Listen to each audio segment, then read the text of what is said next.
Hi people, welcome to Blue K Jazz Dance.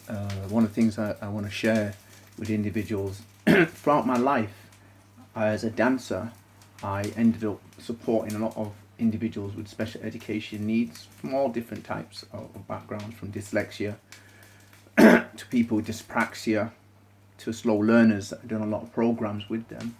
I did that work because I grew up as a person with special education needs who had parents that believed in him, first of all, who got me a private tutor. When I got a private tutor, my academic life changed. The academic coach was a person called Sir Roy Blackman, who had just done new research in 1974. So I met him in around 73, or 72, Mr. Blackman. He did a master's in respect to the overrepresentation of black youth in what is called ESN schools, special education schools. He was identifying that what happened, children who just had social and emotional problems were labelled as having these educational problems as individuals. And what happened was people who had special education needs that had ability to grow were sent to ESN schools, with special education schools, with no aspiration to gain them qualifications at all. They were written off. Britain was writing off people, and people were using IQ testing to write off millions of people. It wrote off millions of people as individuals. And it led to real strong findings that you find the most individuals in prison are actually people with dyslexia. You'll find, for example, special education needs. You find a lot of the individuals who are recovering alcoholics from alcoholism and from drugs are people from a dyslexia background. Amazing story to be told. Anyway, so Roy Blackman became my teacher from the age of 8 to the age of 26, and he identified that I could learn. At that time, he wasn't aware that I'd been labelled a special education slow learner that would never have to do exams, but actually I was a person with dyslexia. So cutting long story short, I knew I became a target because I was a person with dyslexia. I came with special education needs. I was targeted because I was a child who was put on the bottom table because I was deemed to have a low IQ. I'd never be able to get exams. I was targeted because I was an immigrant West Indian child. I was targeted because I had dark skin. I was targeted because I was passive. I was targeted because I was passive. I was targeted because I used to get free dinners, poor child, as an individual. So in so many ways I was targeted. And so what happened in 72, I went away to the Caribbean, came back a much tougher child and more determined to take destiny into my own hands, and my parents to take destiny into hands. I started to learn martial arts.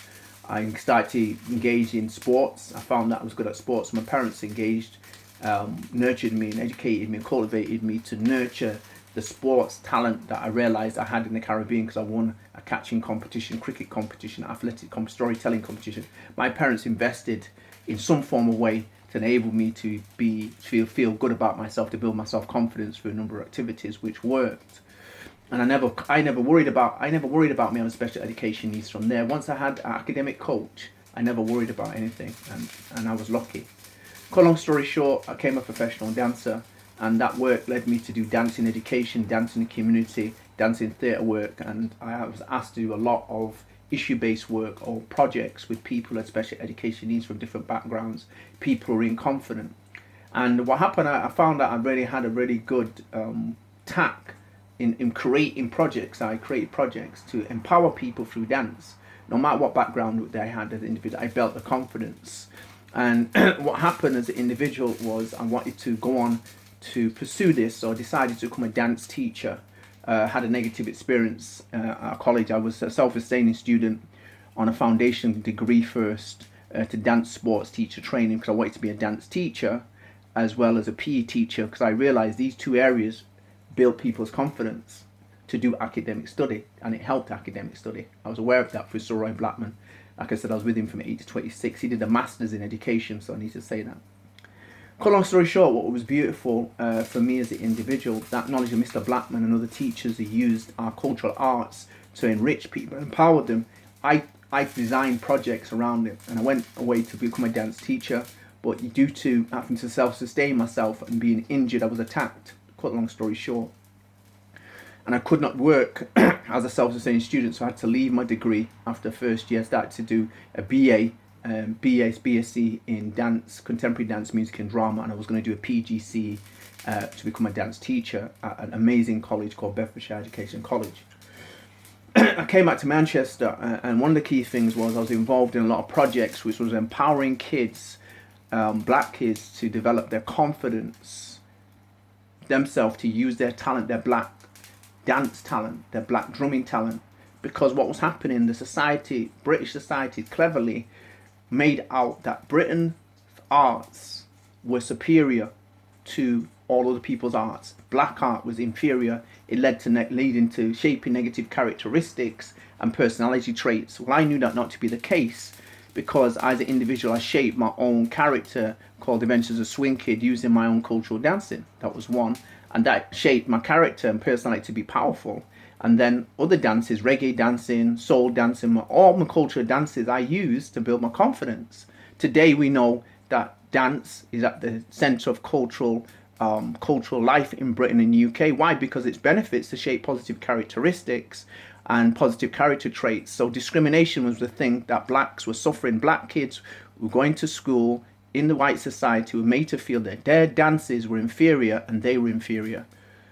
And they were doing their dances. So I created a program. I started to specialize in black dance programs, showing them that I'd done ballet, contemporary, I'd done all different types of dance, come back to my own African, Brazilian, Caribbean dance, and started to do talks, identifying our dance shapes us to have a positive characteristic and personality traits, and instills cultural pride. Ballet doesn't instill cultural pride. Contemporary dance, your own social dances instill cultural pride, and they shape the accepted positive behavioral traits for you as a person. So what happened, we never knew that our social dances were the social solutions to distress management, to bonding us, to building camaraderie between friends. You need activities.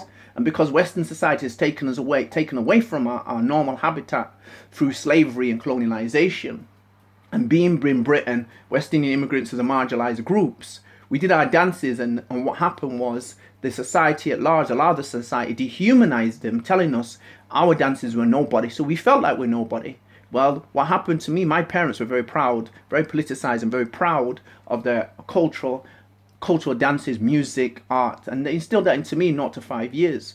But I found, and so I walked with a bounce, promoting my dance anywhere I went. So I did that. Dance Fair of Harlem 1976, I promoted it. I promoted it in the school 1972. I promoted it in Grenada 1972. Debut shows, my dances from Britain. When I got back from Grenada in Britain, I promoted my dance, my social dance. Continued to do that in the school. Then 1972, I was the undefeated disco dance champion. I was the best creative dancer, best freestyle disco dancer, the best British and European folk dancer in the school. That led me to get a prize to go and see the Dance Fair of Harlem.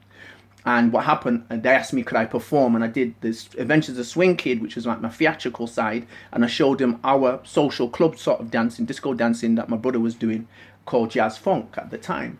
And what happened, I got a rapturous round of applause. So for me as a person, this is one of the reasons why I started to use dance to empower people and to enrich them, especially their own social dancing, and get them to look at other dances. But most importantly, I told everybody, your own social dance empowers you.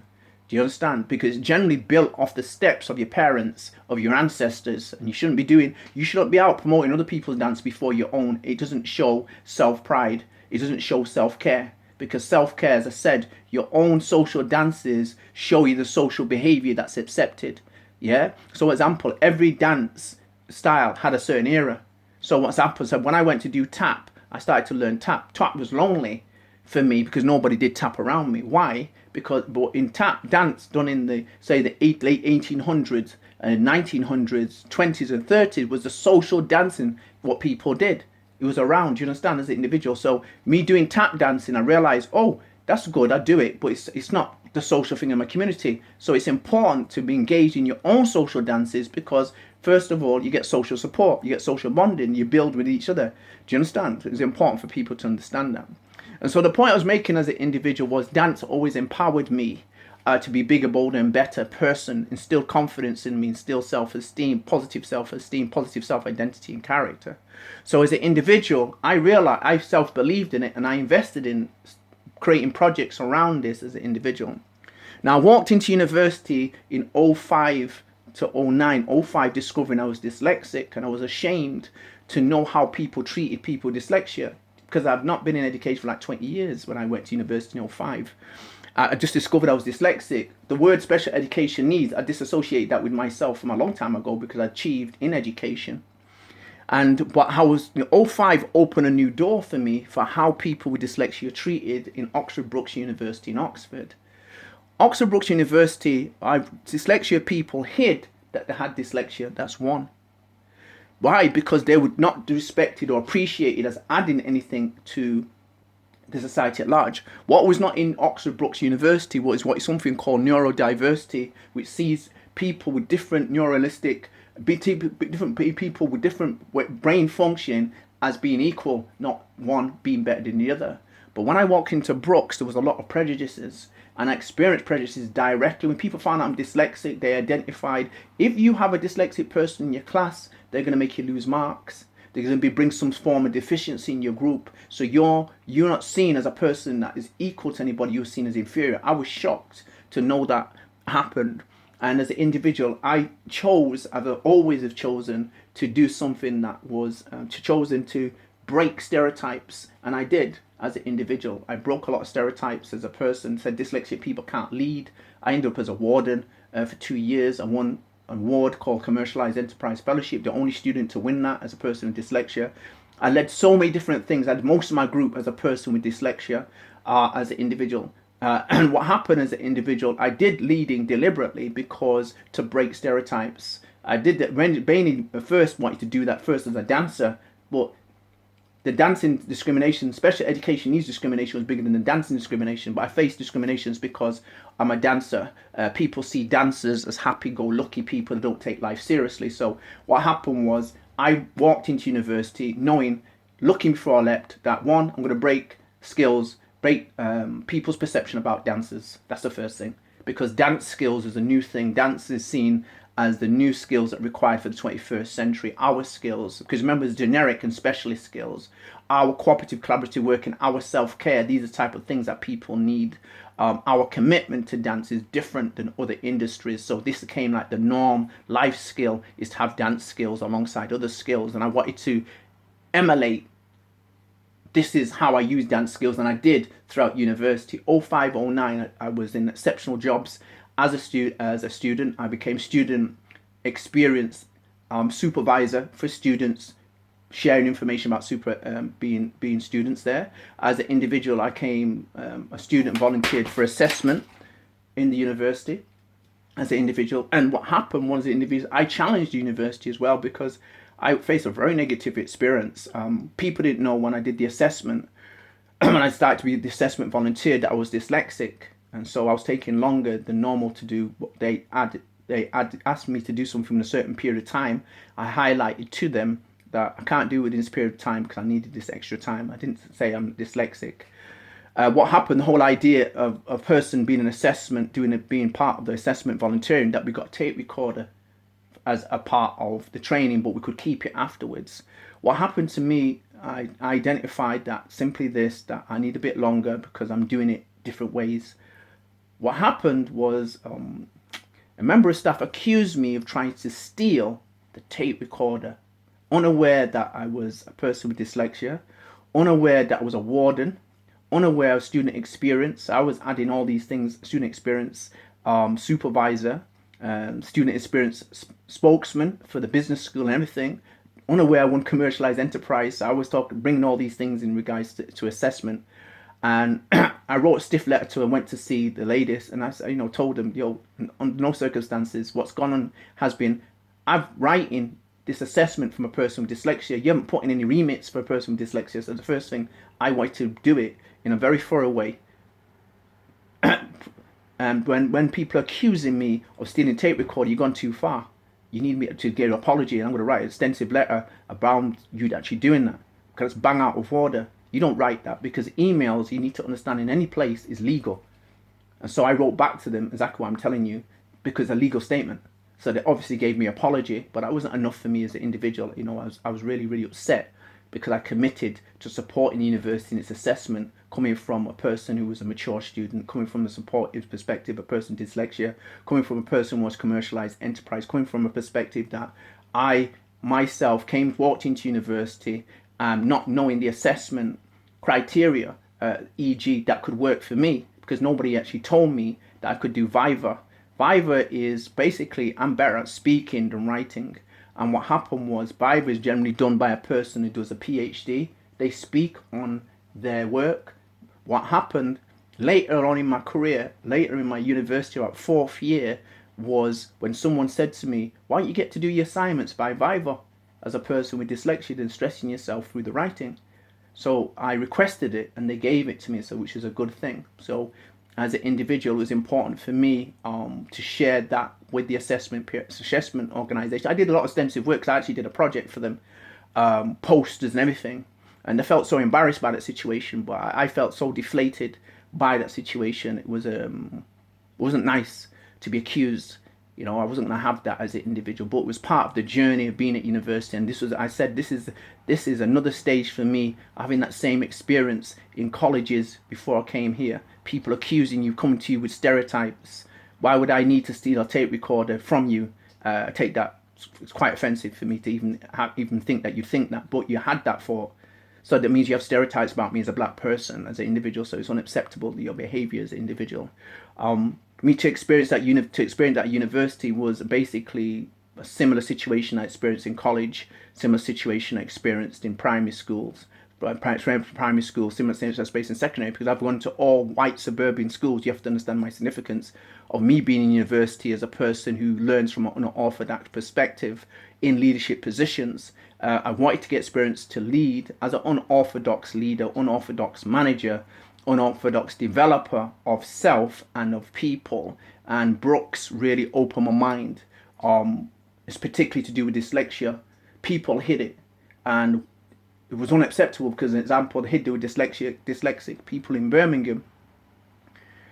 I looked at other universities. They had talking shops for people. They had shops, they had collectives of dyslexic people got together, and they promoted positive image of dyslexia. I don't know, people know that they have something called Dyslexia Week, Dyslexia Days and all that. I was involved in all these things at Oxford Brookes University, but I was really taken aback that I was brought back to my time in primary school, where I was discriminated against because I had special education needs, secondary school, where I was discriminated against in special ed because I had special education needs, and back in colleges I went and where I was discriminated because I had special education needs. I never thought it existed. I wasn't being naive as an individual. I had to see it. I saw it in its play, in groups, how people treated people, and they treated people in such disrespectful manner. I had to intervene as an individual, say you're unacceptable, your behaviour, and I'm going to report you, because people weren't reporting it. It was just something that's happening. Or if you have a person with dyslexia in your group, it's going to make sure you won't get the work done. I thought, wow, you're being serious. Don't be ridiculous. You're being ridiculous. This is the things I had to say to individuals, but people had venom, and they ousted people from their groups or made it difficult for them. And it happened to me in a group project, a major project I did called Six Angles Media. My latter stages of my university life, do you understand? I brought international students together, didn't know I was dyslexic. When they found out I was dyslexic, they ill-treated me. And I thought, wow, really? I mean, such a bad way that I had to meet them. Created a meeting as the director of the project and the writer of the project. I had to meet them separately outside university and give them a piece of my mind. I said, I'm not going to have you treat me in a disrespectful way, because I'm dyslexic. Before you knew I was dyslexic, everybody's treating me respectfully. Now you've changed. I realise it's because you found out I'm dyslexic. Now that means I'm incapable of leading you when I've led you before. Bang out of order. Discriminate against me. And if I write up what I experience and what I've got to show on video, you'll have a blemish against your careers, all of you. Because what you've done to me in a meeting, how you treated me, was just disrespectful, unacceptable as an individual. But that experience opened the door for me to know that, I'm going to create my own company, and I'm going to bring in people who share the same values with me. So the thing about going to Oxford Brookes and finding about dyslexics, I understand why there's companies with just dyslexic people in it, like architects, engineering firms. People have dyslexic only in it because of the ill treatment all the people bring in. I understand that. And as an individual, I decided to find people who treat me respectfully as a person with dyslexia. Because that's out.